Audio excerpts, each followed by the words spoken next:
السلام علیکم ورحمت الله وبرکاتہ. په دې ویډیو کې دوی تر مایکروسکوپ لاندې مسواک ګوري. دوی ګوري چې آیا په مسواک کې ګټې او فایدې موجودې دي او که نه. په دې سایډ چې کومه ویډیو تاسو ته ښکاري په دې بوتل کې چې دی یو ډول مردارې اوبه موجودې دي. دوی لومړی دا مردار اوبو نه یو څاڅکې اوبه راخلي او تر مایکروسکوپ لاندې ږدي. دا ښیښه اوس راخلي او تر مایکروسکوپ لاندې ږدي. تاسو لیدلی شئ دا مردار اوبه اوس تر مایکروسکوپ لاندې چې کوي وموندل چې څومره بکتریاوې په دې مردار اوبو کې موجودې دي چې داسې ډول او دې ته ورته نورې بکتریاوې د انسان په خوله کې هم موجودې وي چې بیا د انسان د ډېرو ناروغیو او مرضونو سبب کېږي.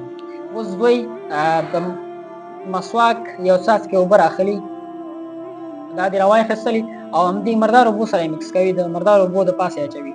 اوس تاسو لیدلی شئ چې دا مردارې اوبه چې دي په دې کې چې کومې بکتریاوې موجودې دي په یو څو سیکنډو کې دا مسواک اوبه یې له منځه وړي. ومو لیدل چې څومره زر یې له منځه یې وړي، ټولې بکتریاوې ووژلې او له منځه یې یوړلې. سبحان الله، 1400 کاله مخکې هغه زمانه وه چې د ساینس طبابت او ټکنالوژۍ څخه ډېره لرې وه، خو مګر محمد صلی الله علیه وسلم یو داسې د بکتریاوو ضد درملې نړۍ ته معرفي کړي چې تر اوسه پورې ترې مسواک څخه ګټه اخیستل کېږي او تر قیامته پورې به د دې څخه د ګټې اخیستل جاري وي. هیله ده چې ویډیو به مو خوښ شوې. داسې ښایسته ویډیوګانو لپاره عبدالرحیم حناني سره اوسئ. زموږ یوټیوب چینل د سره سبسکرایب کړئ او فیسبوک پاڼه سره فالو کړئ.